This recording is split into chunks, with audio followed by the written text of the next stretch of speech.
ने बहुत सारी ऐसी एक रणनीति बनाई है और उस रणनीति का बहुत सारा बड़ा एक हिस्सा है जिसमें संविधान के अधिकारों पर या संविधान के जो विषयों पर इंटरफेयर करना है। अब उसमें देख रहे हैं बहुत सारी बातों को खुद डायरेक्टली नहीं कर पा रहे, तो बहुत सारी बातों को न्यायालय के माध्यम से बातों को सुनाया जा रहा है। न्यायालय के पास और भी बहुत सारे काम है। वो चाहते हैं तो एट्रोसिटी एक्ट पर बहुत सारा कुछ निर्णय अभी शेष है। वो चाहते हैं तो प्रमोशन में आरक्षण जैसा एक बहुत बड़ा विषय है जिसमें हजारों लाखों कर्मचारी आज भी प्रमोशन की राह उसका इंतजार कर रहे हैं। और आज भी हमें लगता है कि सुप्रीम कोर्ट के जजों ने भी क्या आरक्षण का आधार समझ में नहीं आया है क्या, क्योंकि जो निर्णय हो रहे हैं उसमें कहीं ना कहीं एक ऐसी बू आ रही है, ऐसा लग रहा है जो निर्णय आ रहे हैं उन निर्णयों में एक ऐसी मानसिकता काम कर रही है और उसमें हम जो समझ रहे हैं कि उसमें आर्थिक आधार को, संपन्नता को आधार माना जा रहा है, जबकि आरक्षण का या आरक्षण ना बोले उसको एक रिप्रेजेंटेशन बोले। अंबेडकर जी ने और संविधान निर्माताओं ने जब एक रिप्रेजेंटेशन की व्यवस्था बनाई थी तो 1931 में जो जनगणना थी, सामाजिक जनगणना के हिसाब से उन्होंने रिप्रेजेंटेशन किया कि अगर उस समय भारत देश में अगर एससी समाज का 15% था और एक संख्या तो 15% आरक्षण दिया या रिप्रेजेंटेशन दिया, ओवरऑल लेवल पे 7.5% अगर आदिवासी समाज का तो आदिवासी को दिया और क्षेत्र में उनके संख्या के अनुपात में राज्य सरकारें स्वतंत्र हैं अपने आरक्षण व्यवस्था का पालन करने के लिए। लेकिन संविधान में एक बात की जरूर व्यवस्था की है कि संख्या से ज्यादा किसी को रिप्रेजेंटेशन ना मिले ताकि अन्य समाज उससे प्रभावित ना हो, इस बात का ध्यान रखा है। लेकिन आज ऐसे आरोप लगाया जा रहा है कि आरक्षण ने पूरी दुनिया का हक खा लिया, पूरे समाजों का हक खा लिया।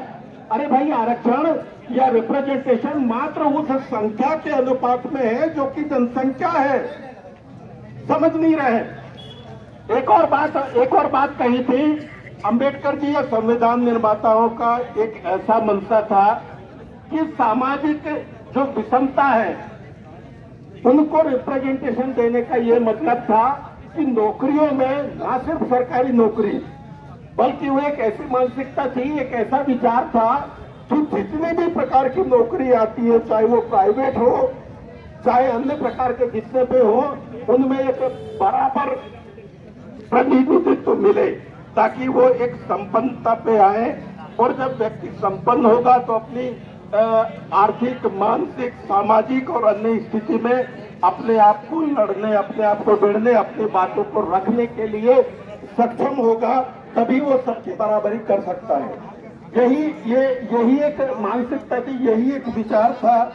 लेकिन अभी हम जो देख रहे हैं कि एक अलग मानसिकता के तहत आरक्षण को खत्म करने की पूरी एक प्लानिंग, एक साजिश है। अभी हम बात कर रहे हैं जनगणना। 2021 में जनगणना होना चाहिए था। जनगणना की तो कोई बात नहीं हो रही है, उस पर जनगणना पे बात नहीं करके एक आरक्षण को खत्म किया जा सकता है। अगर उनके हाथ में सीधे तौर पे आरक्षण को वो अगर खत्म नहीं कर रहे हैं तो मुझे लग रहा है उन्होंने एक ऐसा डिसीजन लिया कि इनको आपस में बांट दो, ये लड़ते भिड़ते रहेंगे तो हमारा जो उद्देश्य है वो पूरा होता जाएगा, तो आखिर में उनका उद्देश्य पूरा हो जाएगा। ये स्थिति लाना चाह रहे हैं, जो मुझे बात समझ में आ रही है।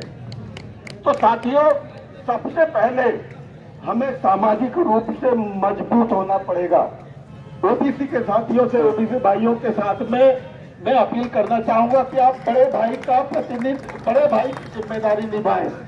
ऐसी समाज भी है, पढ़ा लिखा है, बहुत सारी बातों को रखते हैं। आप भी बड़े भाई की एक भूमिका निभा के हम सब कंधे से कंधा मिला के चले और एक दूसरे को बल दें, ये हमारा प्रयास है। अब सुप्रीम कोर्ट ने जो जजमेंट दिया है उस सुप्रीम कोर्ट के जजमेंट पे ऐसा कहते हैं कि उनके अगेंस्ट हम कोई भी बोलना तो अवमानना की बातें हो रही है। लेकिन अगर देश का 30-40% अगर भाग उससे सीधे तौर पे प्रभावित होता है और हम चुप रहे, ये तो संभव नहीं है। तो हम बोलेंगे, लड़ेंगे और निंदा भी करेंगे। तो हमारा ये कहना है, अब एक बात, ये तो समस्या की बात आई है और साजिश के तहत एक बनाई हुई समस्या है। अब इसका समाधान क्या है? एक सिंगल लाइन में उसका समाधान है। जब भी सुप्रीम कोर्ट के कोई ऐसे जजमेंट आते हैं जो फेवरेबल ना हो और जो सरकारों की अपनी जिम्मेदारी होती है कि पॉलिसी मेकिंग के तहत क्या अच्छा है, उसके परिणाम क्या है, उस पर क्या सब लोगों की सहमति है, क्या उस पर डिस्कशन हो चुका है, सदन से लेके बाहर हो चुका है, ये बातें सबसे महत्वपूर्ण होती है। तो ये विषय पॉलिसी मेकिंग है जो कि सुप्रीम कोर्ट के माध्यम से आया है। मुझे लगता है इसका एक ही समाधान है कि केंद्र सरकार अध्यादेश लाए और अध्यादेश के माध्यम से इस विषय को जीरो कर दे। ये एकमात्र समाधान है। अब एक और समस्या है, जब हम SC/ST के कार्यक्रम और इनकी बात करते हैं तो हमारे कार्यक्रम में न बीजेपी के नेता आते हैं, न उनके संगठन के लोग आते हैं। आदिवासी दिवस में भी नहीं आए, अभी भी उनका किसी भी प्रकार से हमें कोई नहीं दिखता। तो हम अपना मैसेज कैसे दें उनको, ये एक महत्वपूर्ण है। तो यहाँ पर सब सामाजिक लोग बैठे हैं, राजनीतिक उनकी अपनी अपनी राजनीतिक अप्रोच है। कोई मुझे समर्थन करता है, कोई उनको करता है, कोई उनको करता है, लेकिन समाज का समर्थन तो सब करते हैं।